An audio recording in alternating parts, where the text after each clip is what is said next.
বন্ধু, আপনার উম্মতের প্রত্যেকের আমলনামা আমি আপনার হাতে দেখাবো, আপনার হাতে,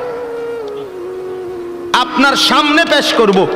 আপনি দেখে কথা বলবেন। আমার কাছে সুপারিশ আপনি কইরেন, মানা নাই, কিন্তু আপনি দেখা করবেন।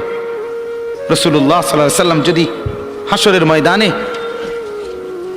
এরকম আমলনামা খুলে উল্টায় আর পৃষ্ঠার পর পৃষ্ঠা দেখে ফজর নাই, জোহর নাই, আসর নাই, মাগরিব নাই, এশা নাই, শনিবার রবিবার, মদ, জুয়া, অবৈধ উপার্জন, গান বাদ্য, নাটক, সিনেমা, জিনা, ব্যভিচার, বেহায়া, বেপর্দা সব উল্টায়।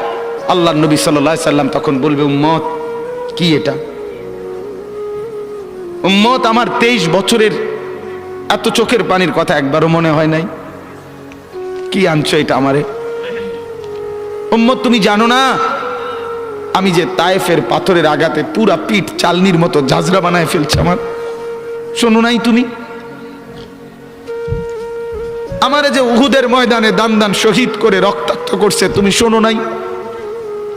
আমি যে 14 দিন পেটে ক্ষুধার তাড়নায় পাথর বাঁধছিলাম, উম্মত তোমার মনে নাই?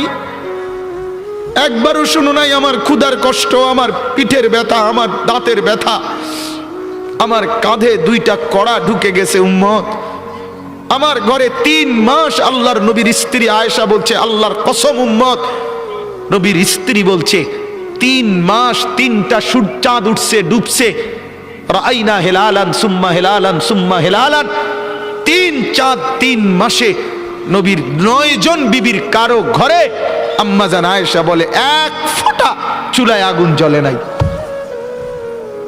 মা